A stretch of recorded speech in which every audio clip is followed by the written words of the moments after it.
So now that I've outlined to you some of the media coverage that's going on around the government shutdown, let's actually explore in detail the broader theory, the broader hypothesis that it is President Obama's shutdown. A number of Republicans have been saying this is Obama's shutdown. He is not talking to us. He is not negotiating. And our good friend Bill Scher has a really great article, which I have here in the week, and it's called 5 Bogus Republican Arguments to Justify a Government Shutdown. So at the top of the list, and just read the article because it is very good, Obama won't negotiate, right? As we know, Sean Hannity literally getting caught 5 minutes after saying that Obama's not talking to anybody by a breaking news alert saying Obama's calling all sorts of people. Not true. Don't believe it. Number 2, that Republicans have already compromised.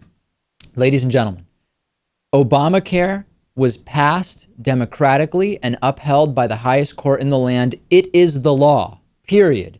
To say that Republicans are compromising and it's Democrats who won't further that, but hold up their end of the compromise by allowing the defunding, repealing, or otherwise delaying of Obamacare is a completely bogus and ridiculous argument. Number 3, that Republicans are just demanding what the people want. Incorrect.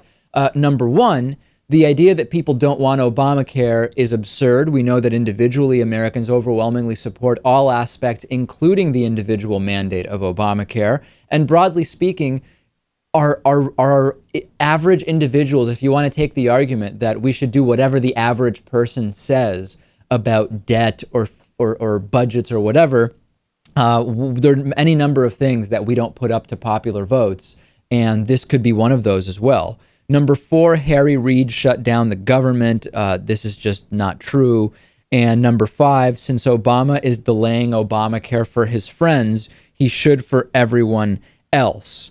And the real story is that this delay we talked about, which is for the mandate on employers with 50 or more workers, was really around a paperwork issue. The idea that the law is in principle being delayed or altered for Obama's friends, but not for everyday people, just isn't true. So, Lewis, none of these theories about President Obama is at fault here make any sense, yet there is not overwhelming evidence that Americans understand this. Yes, more Americans blame Republicans than Democrats for this, but there are still many Americans who just don't know or do blame Democrats.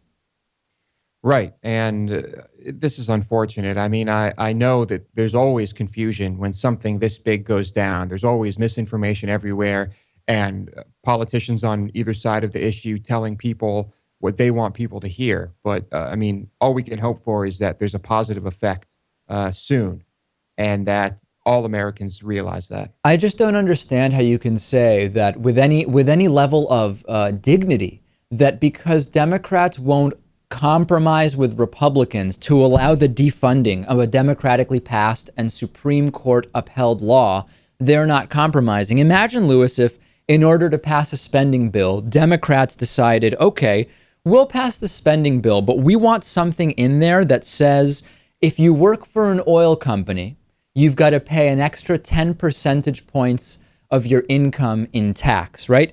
Obviously, it wouldn't pass. There's law about taxation. We have tax brackets. You can't just throw something like that in the bill. Imagine then if Democrats came out and blamed Republicans for not compromising with them to pass a spending bill. Nobody would buy that, and this is the same thing. But I don't know, for some reason, because it's Obamacare, people don't seem to get it. This is it. You know, if you were one of those Republicans who is behind the Republican elected officials who are doing this, you would probably be completely convinced that Obamacare will bankrupt this country and that you will be under the control of some death panel and that your life is over. Lewis had a run-in with a pyramid schemer in Austin, Texas the other day. On today's bonus show, we're going to hear about it. I love scams. I love hearing about scams. I love talking to people who really want to convince you that various pyramid schemes or other scams are really worth it. So we're going to talk to Lewis about that on the bonus show. We will also talk about lawmakers drinking during the shutdown, and we will also discuss a Hillary Clinton documentary that's been canceled and more. But none of that is on this show. It's all on the bonus show. How do you get the bonus show? Very easy. DavidPakman.com. davidpakman.com/membership. We're mostly funded by individual memberships, and not only do you get the bonus show hosted by Lewis, you also get an archive of our shows dating back to 2005. You get access to the commercial-free television program, the commercial-free podcast. So many benefits, Lewis. I can't even list them all. davidpakman.com/membership. We'll take a break. Plenty more coming up, including Patriot Mail, now with on-screen read-along graphics. Don't miss that.